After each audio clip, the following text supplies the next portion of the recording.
விஜய் பேசும்போது சொல்றேன், தாவாய்க்கு திமுக தான் போட்டி என்ற நாட்டில் விளக்க முடியாது. உங்க அரசியலுக்கு என்ன சம்பந்தம்? எல்லாம் எம்ஜிஆர் ஆகிடுச்சுன்னா உலகநாயகன் கமலஹாசன் வர முடியுதா?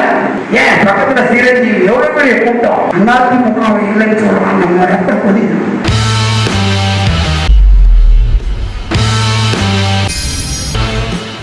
உண்மையில வருத்தம். விஜய் பொதுக்குழு கூட்டத்தில் பேசும்போது சொல்றேன், தாவாய்க்கு திமுக தான் போட்டி என்ற நாட்டில் விளக்க முடியாது. விளங்குமா? நான் பொதுக்கூட்டத்தில் பேசணும். யாரா உனக்கு அரசியலுக்கு என்ன சம்பந்தம்? மக்களுக்கு உங்களுக்கு என்ன சம்பந்தம்? நான் வேணாம்னு சொல்றேன். 1 லட்சம் ஒரு புரட்சி தலைவர் எம்ஜிஆர் உடனடியாக நேராக முதலமைச்சர் ஆகிட்டார். அவர் 1957 இருந்து திமுகவுக்காக உழைச்சி பல்வேறு பதவிகளை வச்சு சமூக சீர்திருத்த கருத்துக்களை மக்களிடத்தில் புகுத்தி அவர் எம்எல்ஏ ஆகி பிரச்சாரத்தை பண்ணி அவர் அண்ணாவை முதலமைச்சராக்கி அவர் குண்டடிப்பட்டு உயிரை பணம் வச்சு திமுக ஆட்சி கட்டில உட்கார வச்சு அதுக்கப்புறம் ஆட்சிக்கு வந்த ஒரே முதலமைச்சர் புரட்சி தலைவர் எம்ஜிஆர். எல்லாம் எம்ஜிஆர் ஆகிடுச்சுன்னா நடிப்பு சக்கரவர்த்தி சிவாஜி கணேசன் வர முடியுதா? உலகநாயகன் கமலஹாசன் வர முடியுதா? சரத்குமார் வர முடியுதா? எத்தனை நடிகர் வந்தோம்? ஏன் பக்கத்துல சீரஞ்சி எவ்வளவு பெரிய கூட்டம் பார்த்தா நாங்களும் ஆடி போயிட்டு அந்த ஆந்திராவில் வந்தா முதலமைச்சர் 8% ஓட்டு வாங்கிக்கலாம். நாம இதுதான் அவங்களுடைய நிலைமை தவிர அதிமுக இல்லைன்னு சொல்றாங்க. நம்ம ரத்த கொதிது. அதிமுக தான் அடுத்த ஆட்சி. திமுகவை வீழ்த்தக்கூடிய ஒரே ஆற்றல்மிக்க இயக்கம் அனைத்து அதிமுக. இந்த மதத்துல நிறைவேற்றி வேலை செய்யும்னா அடுத்த ஆட்சி.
சென்னை திருவள்ளூர் கிழக்கு மாவட்டம் திருவொற்றியூர் மேற்கு பகுதி அதிமுக சார்பில் மணலியில் உள்ள 21, 20, 18, 22வது வார்டு, எண்ணூர் 1 2வது வார்டு, திருவொற்றியூர் எர்ணாவூர் 6 4வது வார்டு பாக முகவர்கள் அறிமுகம் மற்றும் ஆலோசனை கூட்டம் பல்வேறு மண்டபங்களில் மாலை 6 மணி முதல் 9 மணி வரை திருவொற்றியூர் மேற்கு பகுதி கழக செயலாளர் முன்னாள் சட்டமன்ற உறுப்பினர் டாக்டர் கே குப்பன் தலைமையில் நடைபெற்றது. பாக முகவர்கள் எப்படி செயல்பட வேண்டும், மீண்டும் எடப்பாடியார் தலைமையில் ஆட்சி அமைய தேர்தல் நாளன்று வாக்காளர்களை எவ்வாறு வாக்களிக்க செய்ய வேண்டும் என்று ஒவ்வொரு பாக முகவர்களின் பெயர்களை வாசித்து அவர்களை திருவள்ளூர் கிழக்கு மாவட்ட கழக பொறுப்பாளர்கள் முன்னாள் அமைச்சர் TKM சின்னையா மற்றும் இளைஞர் மற்றும் இளம் பெண்கள் பாசறை மாநில துணை செயலாளர் KVS சுபா தேவராஜன் முன்னிலையில் அனைவரையும் அறிமுகப்படுத்தினார்.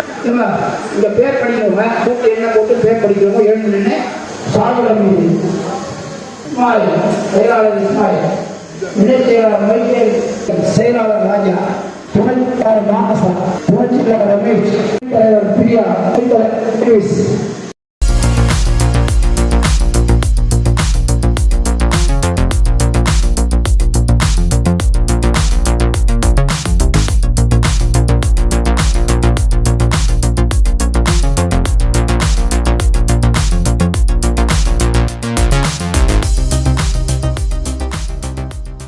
இந்நிகழ்ச்சியில் திருவள்ளூர் கிழக்கு மாவட்ட கழக செயலாளர் முன்னாள் அமைச்சர் மாதவரம் வி மூர்த்தி, 7வது வார்டு மாமன்ற உறுப்பினர் டாக்டர் கே கார்த்தி மற்றும் வட்டக்கழக பகுதி கழக நிர்வாகிகள் மற்றும் ஏராளமான கழக தொண்டர்கள் கலந்து கொண்டனர். பாக முகவர்களின் கூட்டத்தை மணலியில் M Joseph, R G Rajasekar, Sarathi Prakash, Janarthanan, R Sridhar, Pattabiraman, Chinnasekkadu M Socrates, P Sivakumar, Ennore M K Kannan, Thirugnana Sambandhan, Sukumaran, Thiruvottiyur Manikumar, E Velayutham, Gopalakrishnan, S Saravanan ஆகியோர் மிக சிறப்பாக ஏற்பாடு செய்திருந்தனர். அரசியல் தர்பார் செய்திகளுக்காக சிறப்பு செய்தியாளர் கே எம் முரளி.